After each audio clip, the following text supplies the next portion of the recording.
Aussie coming back into an inside, or coming back to a previous level of structure. So a bearish structure trade here. Now the cool thing with the Euro Aussie is we do have a violation of a previous structure low. So you can look continuation here. Right, so we're retesting these highs right here. Let's go down to a lower time frame. Hopefully we don't higher close here. Hopefully Tony doesn't shout at this. Yep. So we're holding here. So we're coming. We have the right higher time frame analysis going on here with Euro Aussie. We have a pullback into a previous level of structure, right? We should have a VS1 level. If we look at this on, I'm going to bring up a Ninja Trader chart real quick on the hourly. My guess is that would be a VS1 level. Yep, right up to a VS1 level. You can see this big red box right here. So a key level of structure. RSI, we're going through our CTS score. RSI is overbought. This would be a trading opportunity. I think this is a good trading opportunity where if you're aggressive, a lower low, lower close can get you an entry. If you're a little bit more conservative, you can wait for a double top. The thing that I like about this isn't it's not the entirety of the trading opportunity, but the fact that if you're wrong in this situation, you're going to be wrong pretty quickly.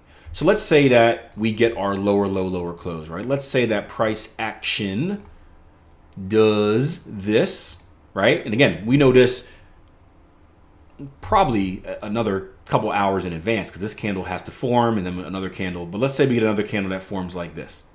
Or even let's say this current candle forms like that. You get a lower low, lower close, right?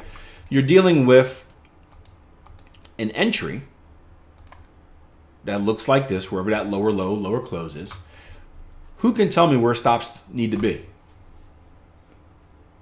Who can tell me where stops need to be?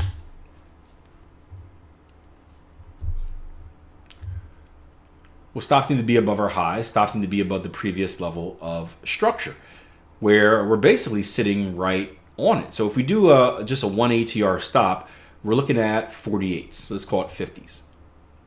We're looking at 156.50s for stop, right? And that's a generous stop.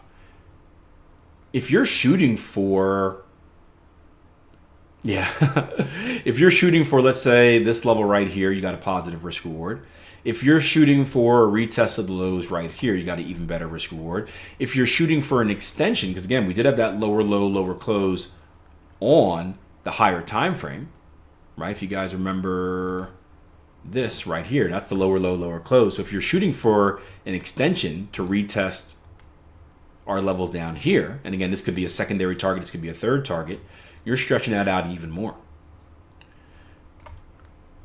So again, what I like about this opportunity is that just the risk reward is so low. We're because we've already retested this is basically, let's put it this way.